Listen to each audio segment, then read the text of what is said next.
Napakatuloy na yung ating tatlong breakaway. 50k base na dito hinahatag ni Kyle Mike Ryan Lago ang Joshua Gatmartan. Maraming nagulat rito kay Kyle Flores dahil tiniis niya sa kanyang piga para makahabol dito sa dalawang go for goal at ngayon dinala pa yung kanyang breakaway. Napakalakas, masasagad na kaya nila hanggang finish line.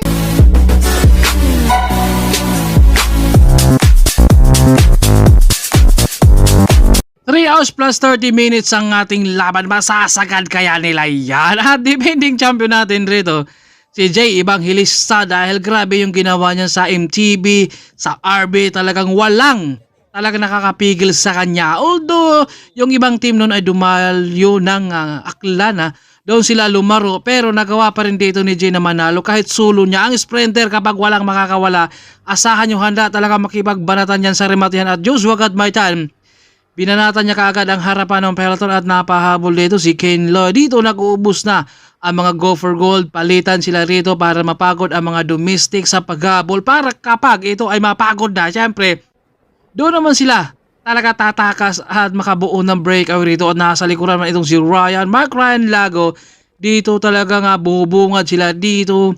Talagang pinapagod. Kumbaga binubumba nila rito ang peloton para mabunsol rin dahil ito yung mahirap, no? Kapag nabunsol ka ng maaga, syempre masakit yan. Parang hiniwalayan ka ng jowa mo ng isang taon na hindi ka pa naka-move on. At Joshua Gatmartan, kita nyo naman yan kanina. Bumanat siya at dito John Paul gigil na gigil. Nasa likuran din. Kaya Dave Montemayor, matinding pigaan rito ni John Paul. Dahil kapag may nakakawala rito, kailangan niyang humabol muna ang domestic rito ang mapapagod. At dito tinuloy ni Dave yung kanilang breakaway. Kapag hindi sila pagbibigyan, meron na kagad top 3 dito. Pero masyado pang maaga to para tuluyan silang makakawala dahil fresh pa to sila. Maghahabol dito ang mga Ambiados, Derina. Siyempre, andito pa ang mga taga Iloilo. Kaya hindi pa natin to masasabi na matutuloy pa dahil medyo pagod na rito. Si John Paul, medyo tinamaan rin siya sa kanyang banat. Humabol rin dito si Sean Sarmiento ng team Ambiados. At maraming salamat sa lahat ng mga followers at thank you at shout out din kay Sir Marco at maraming salamat din kay Sir Alex Bilan. At meron tayong 4 na breakaway kasama si John Paul, Sean Sarmiento, Joshua Gatmartan, Dave Montemayor. Dito na pinipiga na ni John Paul dito. Inuubos ang huling piga sabay palit.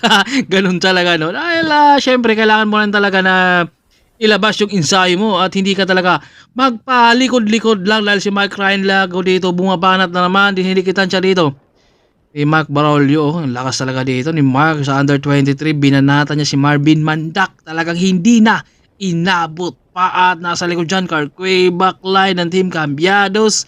Grabing banatan ang ating nakikita talaga kapag patag ang kalang ruta, no? Ito, umaga maraming interval ang ilalabas mo talaga para makakawala ka rito dahil kapag hindi ka lalabas naman sa peloton at alam mo na medyo alanganin ka sa remate, kailangan mo rin talaga na gumawa ng moves na. Ito, malakas talaga to ang bata ni Ramon, no? Si Kane Lloyd lumanas, talagang pigang-piga. At may mga umaagwa tayo pero sabi ni Kuya Podrito, Joshua, dalhin natin to dahil ito yung time na medyo kailangan muna natin na pagurin ang mga nasa harapan dahil dadalhin na muna natin to at mamaya na tayo babanat. Marami tayo dito sa likuran, no?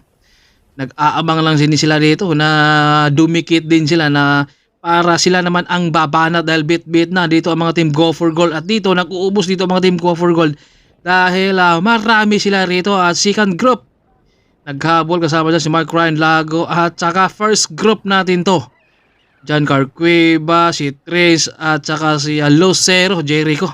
Dito, binipirsa na dito ni John Carcueva na aagwat na sila pero binitbit naman sa mga team go for gold ang peloton. Kumbaga hindi talaga na itutuloy at na-flat daw si Zabe Montemayor. Dito si Alvin nagpaiwan na muna at meron tayong bata rito. Si Kyla Flores at pumanay ito si Jason De La Peña pero nag-dive kaagad naman Mike Ryan Lago. Ang tulay may mag-attempt nga lang dyan. Talagang may nakadikit kaya assuming lang yung pag-attempt pero dumikit kaagad naman si Mike Ryan Lago. At nandito si Kane Lloyd lumanas, nakangiti at solo na naman ito si Luigi Krog. Marami pa sila dito nag-aabang. Siyan sa andan din ang team go for gold rin, Kumbaga marami sila dito ngayon. Kaya sila yung mag-uubos. Yan naman si Alom da Soriano nakahabol na rin dito. Kaya dito kapag nagtulong-tulong sila dito, mas malakas ang puwersa talaga. O Lakino, bumabanat at harap-harapan pinagbabanatan dito si Mark Ryan Lago. Kita nyo naman yung dapa ni Lago rito. Ayaw talaga niyang pagbigyan at paagwatin pa si Paul Aquino at inabot yung ating breakaway dito. John Carcueva dinadala, nasa likod naman si Tres Lucero, Paul Aquino, Mark Ryan Lago at nasa likod din si Alom. Malakas talaga to ni Alom ng Team Cambiados. Parang X-Pro din ata yung X-Pro ata yan si Alom dahil kaya talaga niyang pumigar. Ito na, bit-bit na naman niya dito si Clyde. Malakas talaga to si Alom. Yun nga lang, syempre, ang mga taga Maynila nandito talaga yung more on. Talagang malakas Pero kapag napadalas yan, si Alom siguro at napadayo dito sa Maynila, malamang. Yung kanyang sipa, match talaga yan. Tatay Tux rin Ito na, 2 go for gold. Ang buhabana, dumapa na naman si Alom rito para humabol at si Kyle Flores din. Nasa likuran, grabe ito si Trins talaga. Pinasabog na naman yung harapan rito ni Trins. So dahil walang nakakawala sa kanila, binanatan, lumingon, marami pa raw kaya pinasabog at piniga pa dito ni Trins para magkalasan. Pero ang lakas talaga ni Alom talaga nakagapit at umagwat na ng tuluyan pagka-Yoton. Joshua at Maitan, isa-isa na dito ang mga team go for gold ngayon. Nalubas kasama si Mark-Ryan Lago at grabing piga rin dito ni Kyle Flores from General Santos. Makakadikit kaya siya dito dahil umagwat na ang mga team go for gold. Ito na yung pagkakataon niya. Kapag dumikit siya dito, pwedeng tumutok na siya 24 oras sa 2 go for gold. Ito na, dumikit nga dahil tiniis niya yung kanyang habol rin. Dahil kapag hindi na to inabutan, pwede siyang makasilat ng 1 go for gold dyan dahil tutok siya dito kahit maghapon na siyang tumutok, pero pwede siyang pumalit rin at kita nyo naman yan, ang bilis makakapag-recover talaga kapag bata. Pero sa kanyang paghahabol kanina, medyo tinamaan rin siya sa puso at dinalan Joshua at Madan, Lago at Kyle Flores from General Santos City. Ito yung magandang aabangan natin kung handa ba siyang makikipagsabayan ng palitan at saka maintain drone sa ating breakaway dahil ito yung ating peloton. Maraming sumubok rito pero nandito naman ang mga team go for gold na handa talagang magdidepensa. Binakura na dito ni Jericho at lumabas dito ng harap-harapan dahil may mga second group na rin tayo ngayon. Andun na sila Alom dahil nawawala na sa ating peloton. Dito kailangan talang maghabol pero grabe naman yung depensa dito ni Dave Montemayor. Talagang pinigilan, tinalian talaga dito si Alom para hindi na daw makakadikit doon sa ating first group. Iba talaga ang lakas ni Alom. Medyo kailangan sana niyang papalit. Nagkakatinginan, Luigi, bumana, check na naman. Itong si Dave Montemayor, grabe talaga to. Bantay, sarado rito ang mga lalabas sa peloton para wala nang makakalikit rito sa ating first group at ramdam na rin siguro ni Kyle Flores yung maintain rito ni Lago at umiinit na rin yung hita rito ni Lago kaya nagbuhos na siya rito sa kailang maintain dahil hindi ka pwedeng hindi iinit dyan dahil kapag babagal ka dyan masasayang yung breakaway nyo at dito medyo inuunti-unti na lang pinapakalas dito si Kyle pero kailangan tiisin rin ni Kyle at dito pinutol na nga ng tuluyan rito ni Mark Ryan Lago kaya walang magawa rito. Nagkaka face to face si Lago at saka si Kyle Flores. Napapayag na dito si Kyle. Sabi niya, talagang inutakan talaga ako sa mga pro. Kailangan mo talagang lumaban rin dahil alam naman natin ang mga pro. Nandyan na yung kanilang mga matatalinong isip na yan at lumabas ng harap-harapan si Paul Aquino at nandyan naman si Christian ng Team Cambiados. Nakadikit, binantayan pala niya si Paul Aquino. Dati magkakampi yan At ito, kailangan rin pumalit. Pwedeng magtulungan sila rito para dumikit sa first group. Yun nga lang, kapag aantayin mo rin na talagang baka sakaling didikit ang nasa isip mo, baka dumikit rito, mahirapan na. Kailangan talaga ay pursigido pa maghahabol. Dahil mas malakas ang puwersa sana nung ating peloton dahil napakarami pa nila rito. Yun nga lang walang gustong makikipagtulungan dahil ang gusto lang rimatihan kaagad. Pero mahirapan ng dumikit kapag wala talagang tutulong dahil kapag kanya-kanya.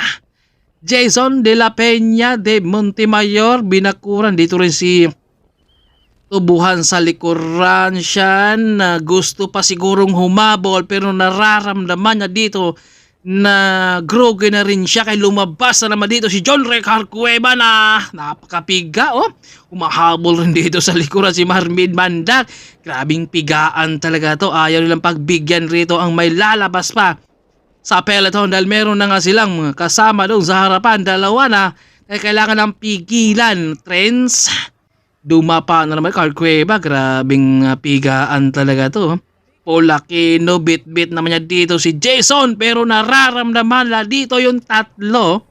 Paul Aquino, Ryan, Jason De La Peña, parang tinamaan na sila dito napapalaban si Ryan ngayon. Konti lang yung agwat niyan kapag nagtulong-tulong talaga ang peloton sa paghahabol. Yun nga lang ang gusto kasi nila kapag nag-jump sila, solo silang dumikit. Kaya hindi rin talaga pinagbibigyan din. Pero kapag nag-usap-usap sila na mag-jump tayo at kung pwede palitan lang para dumikit tayo sa breakaway na tatlo, kayang-kaya yan dahil mas malakas ang pwersa kapag marami. Yun nga lang ang gusto nila kapag mag-jump sila. Para solo daw silang dumikit. Kaya mahirapan din sila na talaga makakadikit sa harapan. At napakarami nila rito. Kumaga nag-aabang talaga yung iba rin na kung sakaling dumikit man, sila naman ang babanat. Siyempre, diskarte na yan nila. Kaya mahirapan sila dumikit kapag angat, minor. At dito nararamdaman na ni Kyle Flores dito yung kanilang maintain dahil 15 years old laban sa ating mga pro. Kaya napakalayo yung agwat niya pero ang mahalaga rito, sinubukan talagang lumaban rito ni Kyle at kapag makasilat yan siya ng isang go for gold, kaya syempre malaking experience yan para sa kanya. At dito may mga sumubok talaga na maghabol rito sa ating tatlong breakaway pero nararamdaman nila na talagang pinapahirapan din sila ng hangin. Kita nyo naman si Trins dito kapag solo mo talagang pigain at wala kang kapalitan, mahihirapan ka talaga dahil kunti lang yung agwat niya. Nasa harap lang talaga meters lang. Pero dahil yung kanilang takbuhan, parang mabubunsol sila sa kanilang sarili lang din. Dahil kapag tumulin, biglang imiminor, biglang imiminor. At ito na, naghabol na. Kunti lang yung agwat niyan Kapag nagtutulungan to, pwede. Yun nga lang, meron talaga nga nakadepensa rin. Jason De La Peña sumubok pa. Pagod neto siya kanina, yun nga lang, kailangan pa dahil may ensayo ko at wala na bukas to. Ilabas ko na ang huling piga ko at Mark Barolio rito. Umabol rin pero binakuran rito ni Marvin Mandak Hindi siya pinagbigyan na dahil sa under 23, binanata niya si Marvin Mandak nakatakas siya. Kaya ito yung ating peloton. Mahirapan na to silang umabol pa. Dahil binakura na sa mga team go for gold, tatlo na dito, si Cedric Abahog, Jericho at nasa likod pa si Kuya Pot. Kaya ito, hinayaan na yung mga bumabanat. Minimintin lang dito yung speed nila, kaya mas malakas ang puwersa to kapag imimintin lang yung speed nyo kaysa doon sa aangat ka tapos ibiglang minor, aangat biglang minor. Kaya ito ay maintain lang Kaya hinayaan lang at nandito pa nakabantay si Julan kay Kuya Pot. Marami pa sila dito sa likuran na talaga nag-aabang, nag-aantay at Paul Aquino malayo na siya rito at Jason De La Peña sumubok pa talaga siya na siyang umiga pa. Yun nga lang medyo malayo na talaga dahil nandito pa nakakontrol ang kakampi. Kaya Ryan, eto na sumubok rin siya dito pero si Trends nakabantay. Pinpuwersa dito naman siya nahirapan sa RB dahil lahat talaga to sila matutulin dahil sana yan sa MTB at the 3-man breakaway. Napakatuli na yung kanang maintain 50 kbs na dito. Tumulong na sa pagtrangko rito si Kyle Flores para hindi na sila abutan. Kung sakaling hindi na sila abutan, pwede siyang makikipagrimatihan at kapag naitutuloy na meron na kagad top 3 rito sa kanila. Kaya pwesaan na rin niyang hinata. Kung kanina medyo nakikiramdam siya sa likuran at talagang pinuputol ng kunti kanina ni Ryan Lago at dito bumungad siya para tumulong dahil sayang kapag inabutan sila dahil ramdam na rin siguro niya na paubos na siya. Kaya ito ay tiniis, talagang bumungad siya rito, matulin yung kanyang maintain 50 kaya matangkad kasi kaya kanyang pumanay kahit malakas ang hangin. Pero syempre ganun talaga, kailangan mong sumubok at dapat hindi ka talaga maaga bumigay. Kaya ramdam na yan. Kunti lang yung agwat niyan. Kaya kailangan talaga niya nga tumulong para lumayo naman sila. At kapag naitutuloy rito to, magandang rematihan dahil laban talaga itong si Kyle Flores dito. Laban sa ating mga pro at ginamitan na ng time trial moves dito ni Mark Ryan Lago. Nasa likod ng Joshua Gatmaitan. Magandang laban ang ating makikita rito. Kanino kaya? Kay Lago, Joshua Gatmaitan o Kyle Flores kaya ang mananalo rito sa kanila? Dahil dito kunting piga na lang talaga yan. Masasakad na kaya nila hanggang finish line dahil yung ating grupo din kunting piga na lang. Aabutan na sila nung ating peloton rito ha. Dahil dito syempre kailangan mo rin talaga magre-recover dahil nagpupursige na ang peloton natin at nararamdaman na dito ni Kyle na pagod na siya. Tinamaan na siya ng gutom, groge, pero kailangan niyang tiisin rito dahil nandito na siya sa breakaway at kapag iatras pa nila dito to, makasayang. At kapag umatras din siya, masasayang kaya kailangan niyang tiisin. Ramdam niya dito yung pagod na talaga.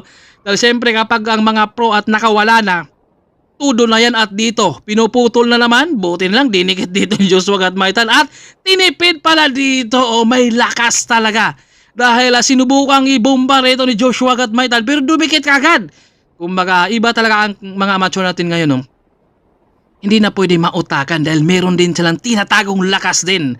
Kumbaga nagtitipid lang pero kanina bumungad siya at dinala ng 50 kps kaya talagang umagwat din sila. Dahil kanina papadikit na sana at dito kinakargahan na naman ni Joshua Gatmaitan kaya napapaunat din siya rito. Dahil kailangan niyang dikitan rin. Talagang inutakan na di Mark Ryan Lago. Talagang gusto ng pakalasin. Pero ang tanong kaya, mapapakalas kaya nila rito? Dahil kanina pa to, kumbaga nakakapit. Tamang timing lang talaga ang kailangan. Kapag may pro na lalabas, kailangan mo ring humabol.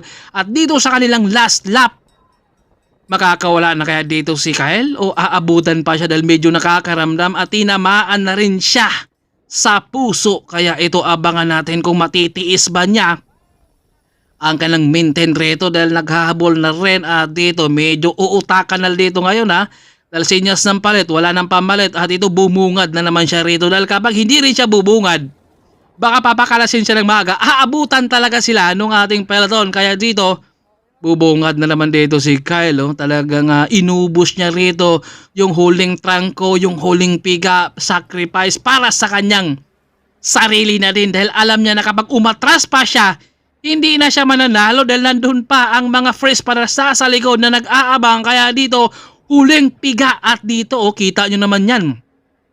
Ramdam nandiyan dito yung pagod. Pero talagang tiniis niya at dito nga tuluyan na talaga siyang pinakalas dito. Binanatan ng dahan-dahan ni Joshua Gatmaitan. Kasunod naman si Mark Ryan Lago. Umagwat na dito yung dalawang team go for gold. Grabe.